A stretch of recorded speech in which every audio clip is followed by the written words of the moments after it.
Welcome back to the Alnwick Castle podcast and the second part of our two-part special on the Fusiliers Museum of Northumberland. I'm your host Daniel Watkins, and as mentioned on the previous episode of the podcast where we spoke about the museum itself, in today's episode I'll be talking to the Chair of Trustees for the museum, John Armstrong, about the history of the regiment through multiple centuries and various conflicts across the world. Here's our conversation, and I hope you enjoy it.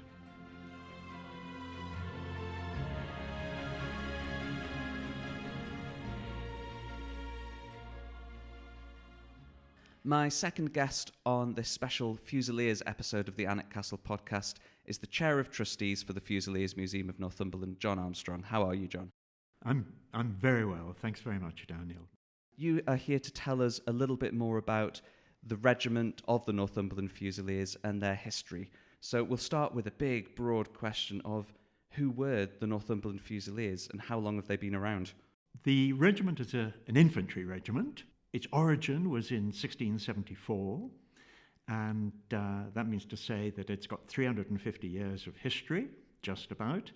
In the 1680s, it was designated the 5th Regiment of the Line, and it's still going today under the name of the Royal Regiment of Fusiliers. And it has a very long history as the County Regiment of Northumberland. How did it become the county regiment? What's the connection with Northumberland? Well, the connection really goes back 250 years.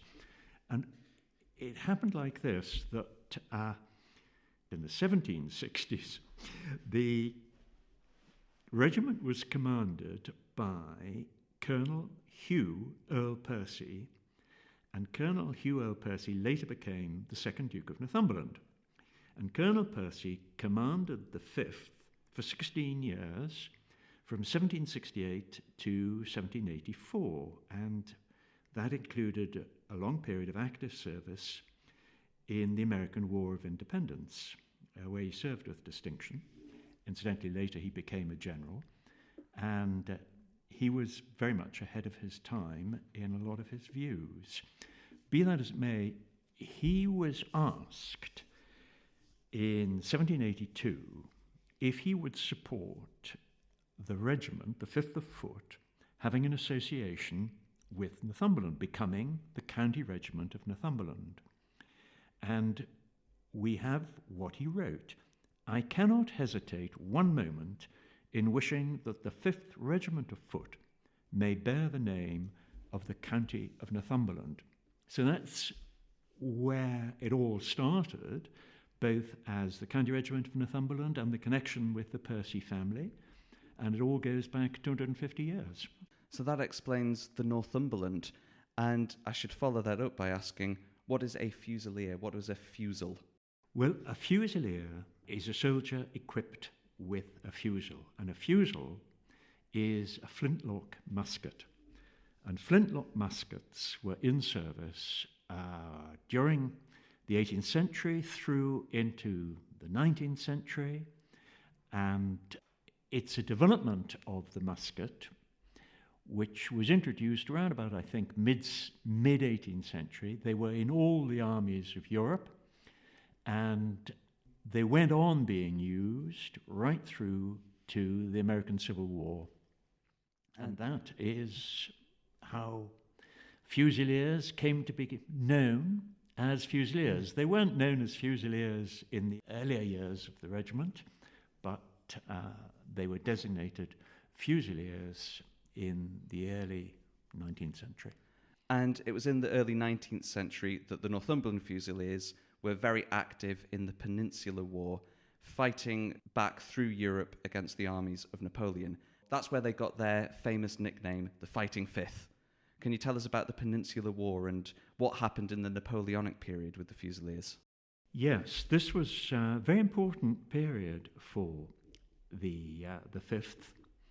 And the Peninsular War is fought in the Iberian Peninsula for the Spanish and the Portuguese to push back the French, who'd invaded and occupied Spain and Portugal for the French Emperor Napoleon. And the British forces were famously led, by the Duke of Wellington. And it was in that war that the regiment acquired the nickname the Fighting Fifth. The Duke of Wellington, he wrote, "The conduct of the 2nd Battalion of the 5th Regiment in particular affords a memorable example of what the steadiness and discipline of the troops can effect." Curiously enough, actually, we've got some photographs of men who fought in the Peninsular War way back in the early years of the 19th century, 1807 to 1814. The photographs obviously were taken later in their lives. We've got a photograph of, for example, of Peter Newman, and he was born in 1793. When he was just 13, he ran away from home to join his brother in the 5th. Obviously, that nobody thought about any kind of age restriction in those days. He fought in 7 major battles of the Peninsular War, by which time he'd be 18, 19, 20, etc., and served in total for 30 years. And he died at the age of 84 in 1877. Now, in the photograph, he's wearing his General Service Medal with 7 bars. Now, General Service Medals weren't issued until 1848, and they were issued to veterans of Waterloo and of the Peninsula and so on. And the photograph, we think, was probably taken possibly in 1848 or a few years later, when he'd have been in his late 50s. So his story, a reproduction of the photograph, and the actual General Service Medal that he wore with his 7 bars are all on display in the museum. Amazing. But his are not the earliest items in the museum collection. You've got items on display going back a generation or two before him, going back to the 1760s and the 7 Years' War against France. Could you tell us about the very special snuff box that you've got in the museum? Well, I can. We have a very good collection, incidentally, for the Peninsular War. But when we go to the 18th century, we have a few items, and they're really rather good ones. And we do have this very, very beautiful snuff box, which was presented to the colonel commanding the 5th in appreciation of what the 5th achieved in the Battle of Wilhelmsthal on the 24th of June, 1762.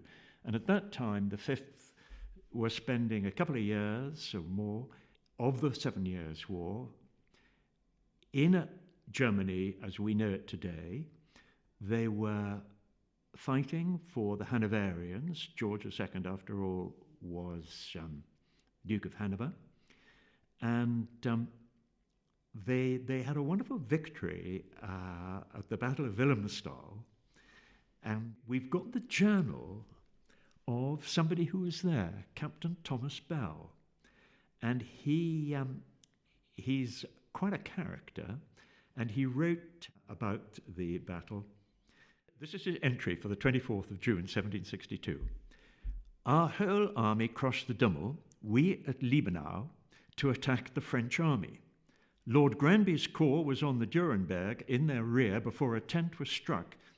The affair of this day, called the Battle of Wilhelmsthal, had the column commanded by General Conway not marched so slowly, halted and dressed so often as it did, that part of the army would have been up time enough to have cut off the whole French body that had thrown themselves in the wood. The French retreated to Capel. 1,100 of the Grenadiers of France and the Grenadiers Royaux were taken by our regiment. And for that, we were presented, or the colonel of the regiment was presented with this very handsome snuff box. It's very beautiful, and we display it in the museum. A great story. And by the end of the 19th century, the regiment is known as the Northumberland Fusiliers. They're starting to really have a strong connection to the northeast of England, and their motto, I think, has got quite a nice northeastern sentiment to it. Can you tell us about the regimental motto? Ah, yes. Well, actually, goes back right to the very early years, and it may have a northeastern translation, but it's actually in Latin. It's Quo fata vocant, where the fates call. And locally, it's often translated as wie gans where wetelt. And they did. They did. And they went all around Europe, all around the world throughout their history.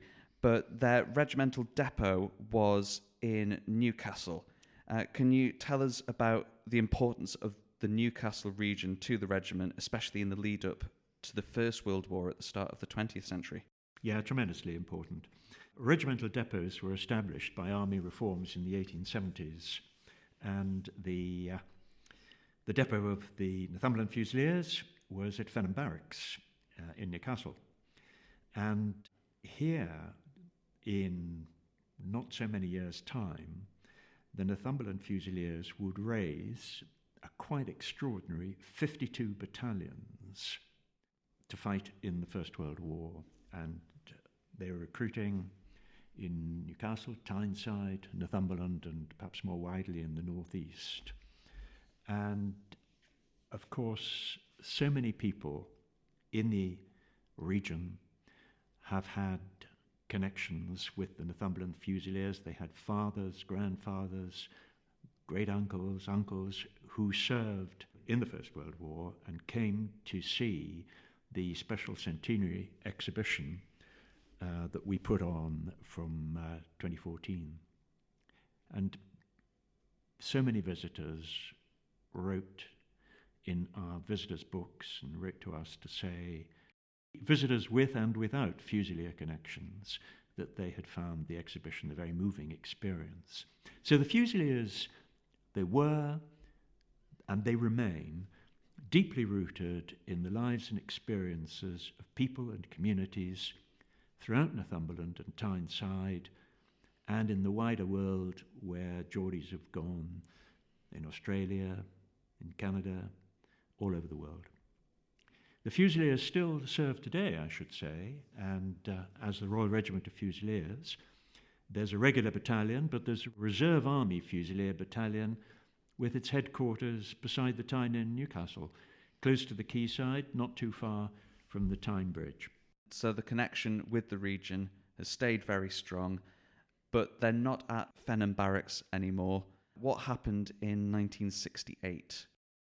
Well, in 1968, the Northumberland Fusiliers amalgamated with the Royal Fusiliers, the Lancashire Fusiliers, and the Warwickshire Fusiliers to become the Royal Regiment of Fusiliers. And the system of a depot at Fenham Barracks finished, and the museum had been behind the gates of the barracks.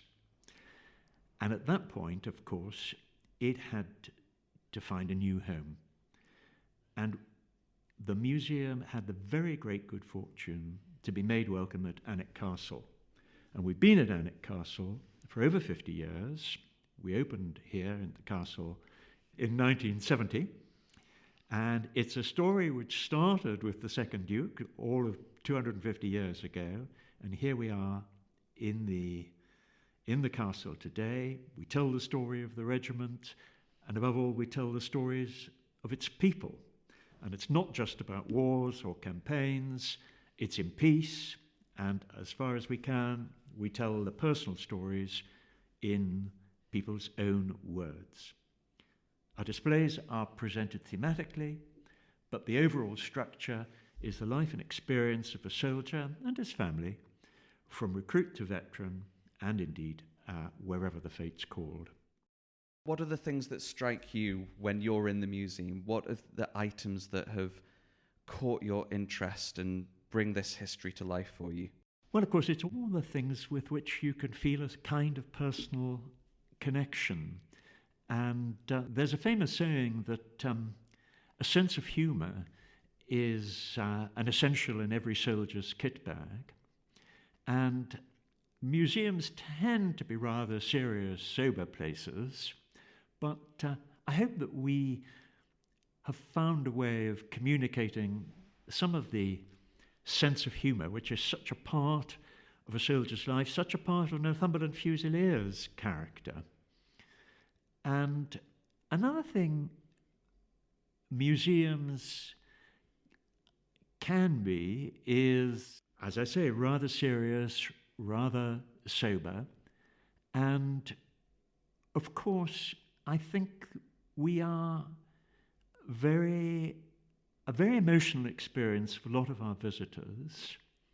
And I think that the great thing is that it's engaging. We don't just look in, cast our eyes round and go out again. And for me, I've found myself unexpectedly involved in the museum, and I've become very much engaged in the stories that are told, in the people, in the extraordinary histories of all the diaries and the extraordinary objects that we do display.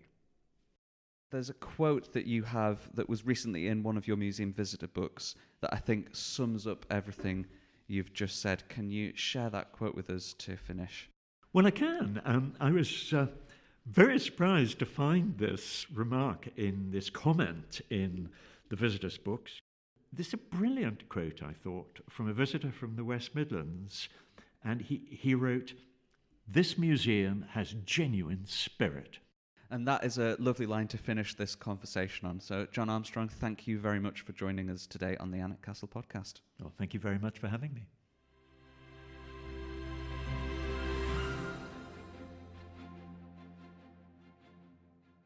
To hear more about the Fusiliers Museum, you can visit their website. You can follow them on Facebook, Instagram, and YouTube. Or if you're visiting Alnwick Castle, you're able to visit the Fusiliers Museum at no extra cost. Please join me for the next episode of the Alnwick Castle podcast in 2 weeks' time, where we'll be talking about another aspect of Alnwick Castle and its history. If you like this episode of the podcast, please let us know by contacting us on Twitter at Alnwick Castle or by emailing podcast@alnwickcastle.com. You can subscribe to the podcast so you don't miss an episode, and we'd appreciate any reviews or ratings you can leave. Until the next episode, I've been Daniel. Thank you for listening, and goodbye.